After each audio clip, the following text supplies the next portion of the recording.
On today's Washington Unplugged, Republican Senator Jeff Sessions, President Obama sparks the abortion debate, and actor-comedian Faizon Love.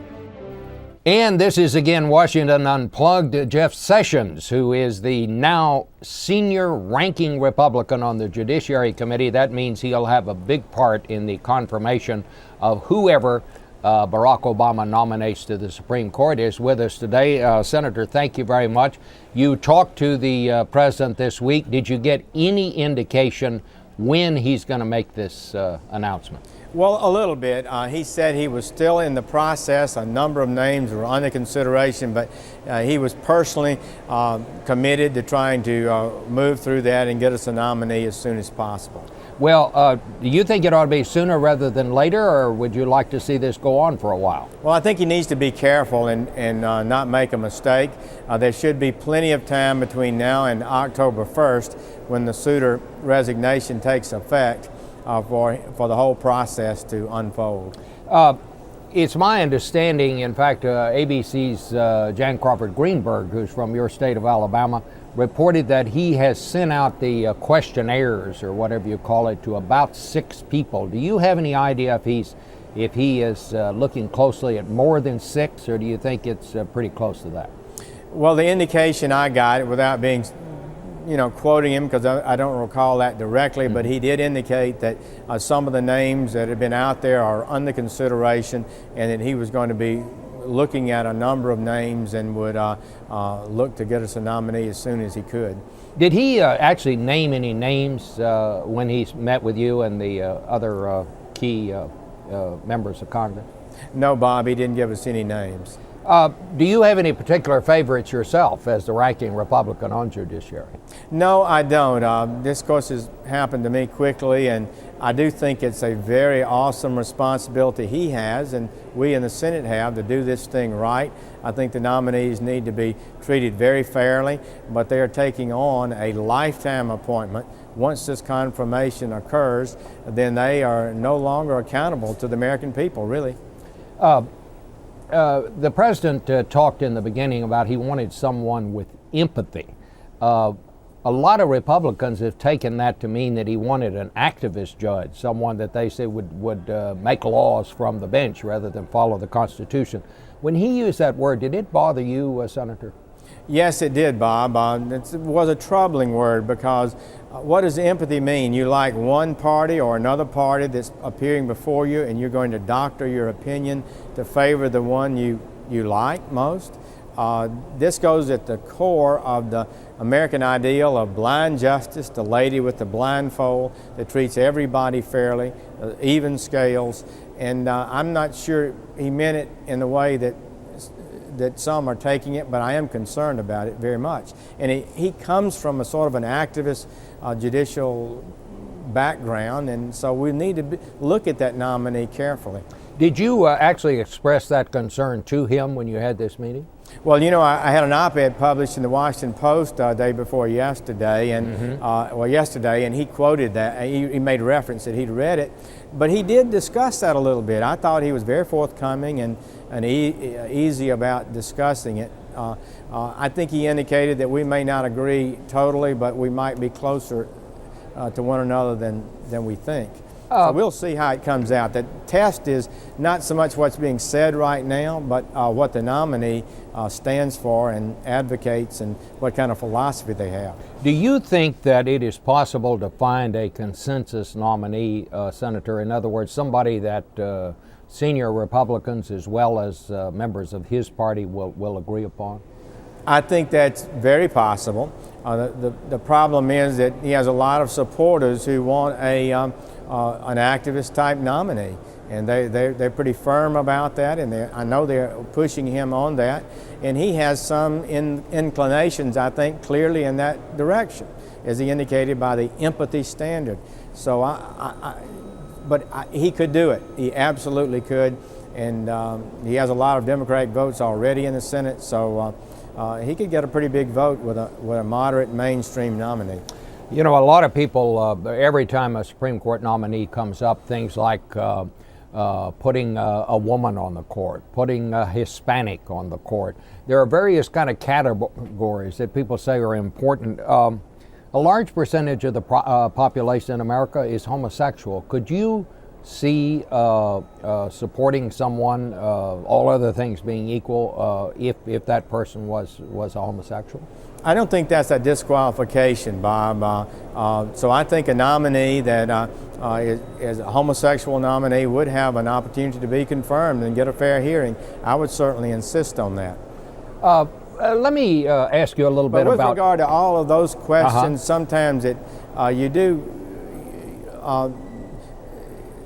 how a person conducts themselves over a period of time does have an impact.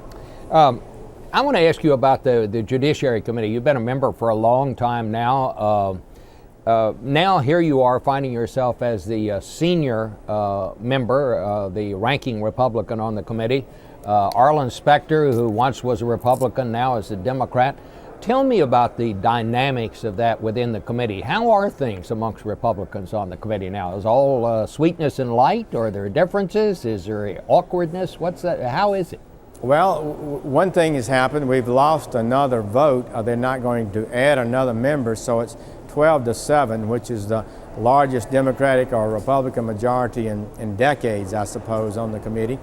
But our group is the staff I'm putting together will be a staff that I think can serve all the members of the committee, help them get the kind of research and information they need to make good decisions. And I think we'll have a unified team, each one independent, each one having the right to ask whatever questions they believe is critical to this nomination. Right now, are they pretty much in agreement on what kind of a justice they want Obama to nominate, or President Obama, and the kind of justice they'd be willing to support? I think so. I think they want a judge of high competence, of proven integrity, and one that is committed to enforcing the law, subordinating themselves to the law, and rendering opinions based on what the law calls for, and not their political, ideological, moral, or religious views might be.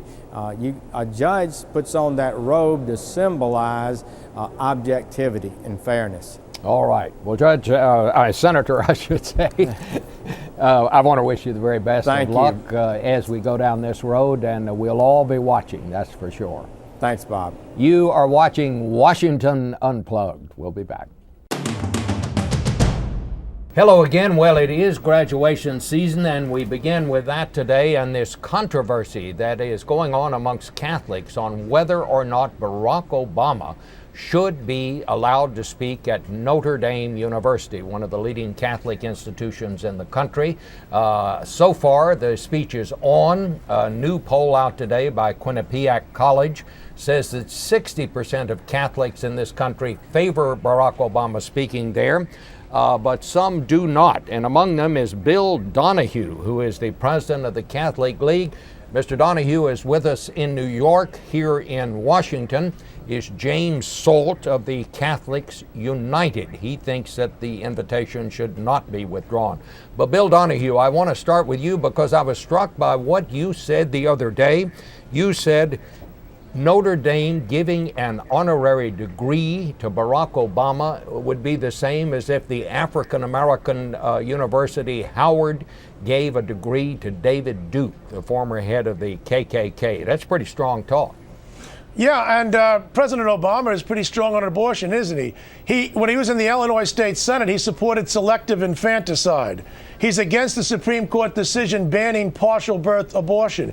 He has a 100% voting record with NARAL. He told Planned Parenthood that the first thing I'd do as president, if it came to his desk, would be to sign the most draconian, sweeping pro-abortion law ever proposed, the Freedom of Choice Act. He's worked against the health care rights of people who say, I think it's morally repugnant to do certain procedures. Now, this is a man who I don't think it's possible to find somebody who's a greater champion of abortion rights. He's diametrically opposed to the Catholic Church's teachings on an issue which we consider to be intrinsically evil. That's why you have 74 bishops and about 75% of the Notre Dame alumni and people like myself saying, yes, let the man speak. He is the President of the United States. He should be given an opportunity to debate, to speak in a symposium as a panelist and a discussant. I separate myself from those people who who say he has no role to play on the campus. Right. My problem is not speaking. He should not be given an honor. All right. Well, we're going to let the other side of this story come from one of your fellow Catholics, the head of Catholics United, or I should say the head of communications for them, James Salt, who's with us. So Thank you. take it step by step. Well, thank you, Mr. Schieffer. We believe that the attacks on Notre Dame are really being orchestrated by those who'd like to make cheap political points rather than address the serious moral challenges facing our country today, which, including abortion, also includes war, torture, poverty, all threats to human life and dignity.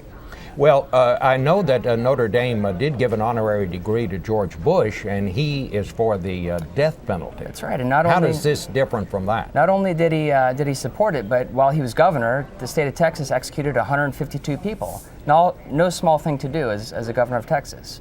Furthermore, when President Bush spoke at St. Vincent College just as recently as a year ago, there was no comment from the Catholic League about President Bush's position on torture, which the Catholic Church teaches is, yes, an intrinsic evil. All right, so Bill Donahue, your response to that? Well, if he wants to make the case that George Bush is in favor of torture, he can. I think that's a despicable position. George Bush was a brave and honorable man, as is President Obama, and I think it's wrong to say that he's in favor of torture. Regarding the death penalty, it's not intrinsically evil.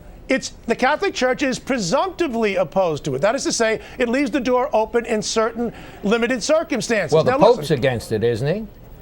He's no. The Pope is not uniformly, absolutely opposed to the death penalty. Nobody in the Catholic hierarchy, the magisterium of the Church, or the Catholic Catechism.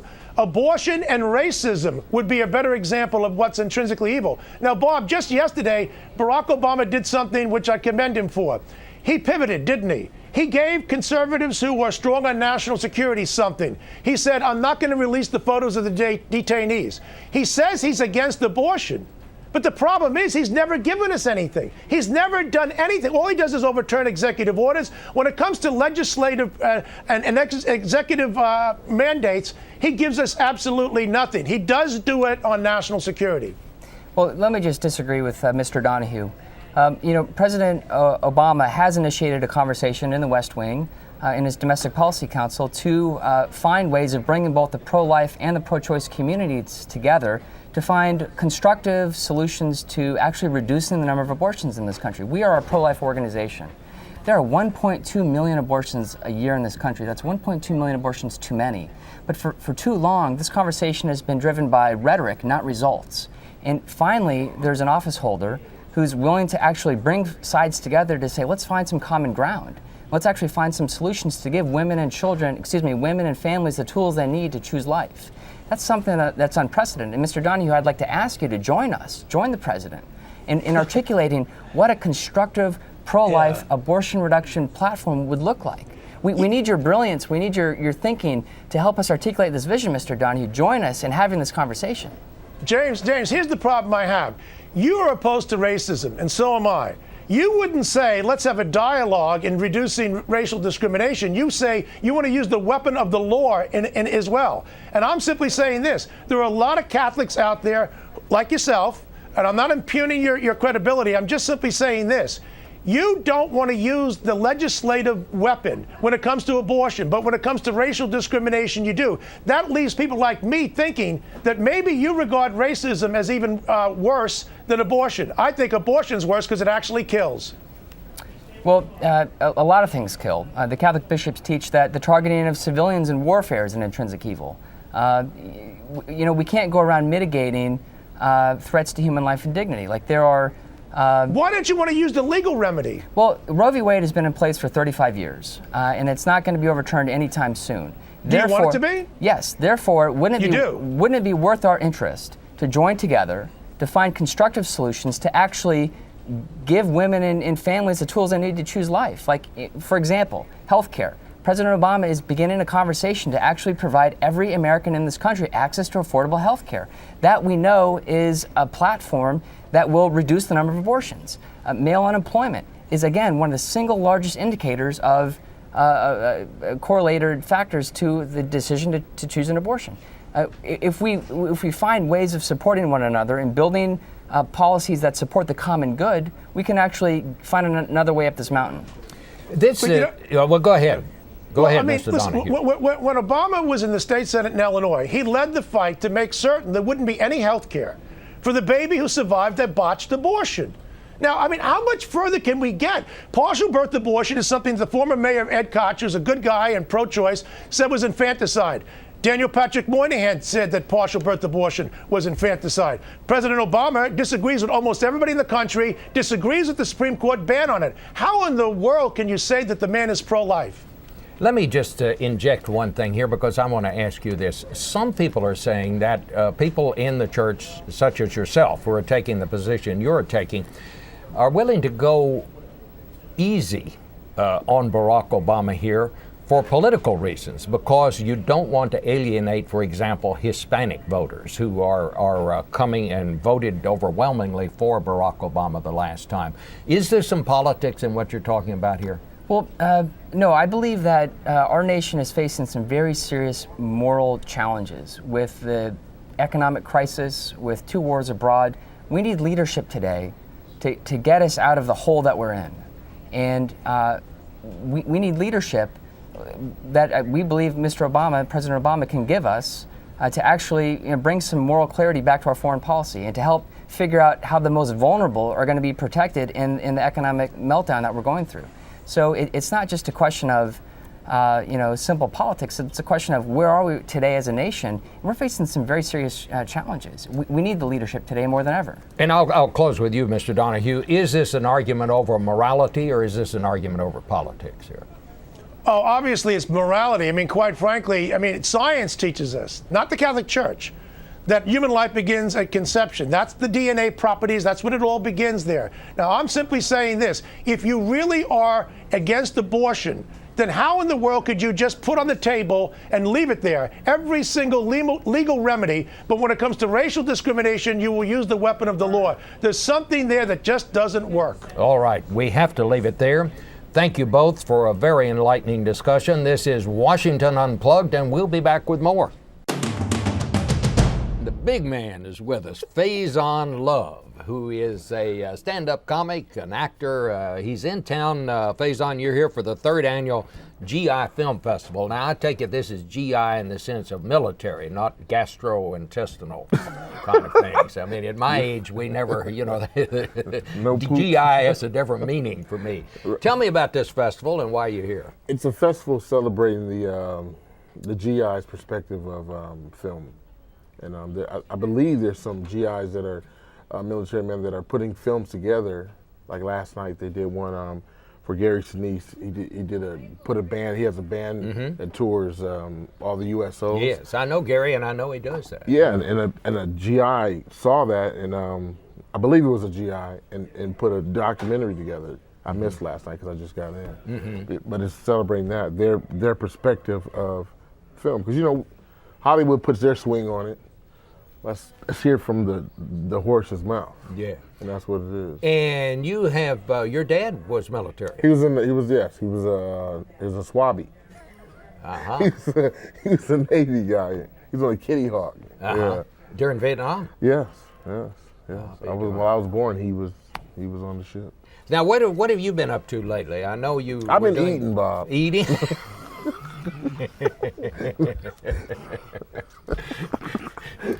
Can you tell? Since the last time we hung out, we was hanging out. I just finished a film with that Jon Favreau and Vince Vaughn wrote, Universal film called Couples Retreat, and that's coming out. It's gonna be cool. Yeah. So you started out in stand-up. Yep. And now I hear you're going to go back to doing a little stand-up. I'm going back. What we're trying to do is raise awareness for teachers. So we're going to put this thing called Stand Up for Teachers Aid. So we're going around touring, raising money and awareness, trying to raise the education bar, because our education system in the United States is, we're not, they're beating us, they're kicking our ass around the world. I could not agree with you more. So we got to raise that. And, coming from me, I was the worst student. So it's like the class clown. Next to me. No. It's like the class clown coming back to help the teachers of America. What do you, speaking of comedy, what do you think of Wanda Sykes at the White House Correspondents' She's Center? crazy. She's always been crazy. She's crazy. I mean, she's got some balls. I mean, I couldn't do it. She's right there in front of the president. I mean, and I was like, wow. But she was. I mean, he kind of upstaged her though. He was good. He was good. No question about that. Smooth. He knows how to tell a joke. Oh, he's got a great sense of timing. timing. I was like, he's been practicing or something. I don't know what he was doing, but yeah, she's funny. What's the hardest thing about doing stand-up? Leaving the stage. Some people not knowing when to leave. That's it to me. Not knowing when to leave. Well, how do you? I gotta go, Bob. How do you come up with jokes? I mean, how do you have to try them out to see if they work, or? Yeah, you try them out, and things happen to you in life that you just put in your act. You just like, wow, that's funny. And some people think it's funny, and some people don't think it's funny. Mm-hmm. But that's I tell you what always bothers me is sometimes when I'm making a speech, they laugh in the wrong parts. Does that ever happen to you? That's just you being honest. That's real. That's the best. that's the best comedy. Is like for instance, I remember seeing the movie Brokeback Cowboy, and I thought it was a comedy, and they wanted to kick me out of the theater. Because I'm laughing so hard at this. And I was like, it's got to be a comedy. Mm-hmm. And they were like, no, they were serious. And I was like, oh! But I'm thinking, this has got to be a comedy. But, It happens. That's what I'm saying. It's like, my point is, with some people see, when you're talking, they see something else. Yeah. Does that make sense? Yeah. Kind of. I'm all over the place, Bob. All right. I got to go. Faizon Love. No. Thanks for being with us, man. Washington Unplugged. We'll be right back. And this has been Washington Unplugged. Don't forget to join us Sunday on television for Face the Nation. We'll be talking about what to do about Guantanamo and who is going to be nominated to the Supreme Court. I'm Bob Schieffer. Have a good day.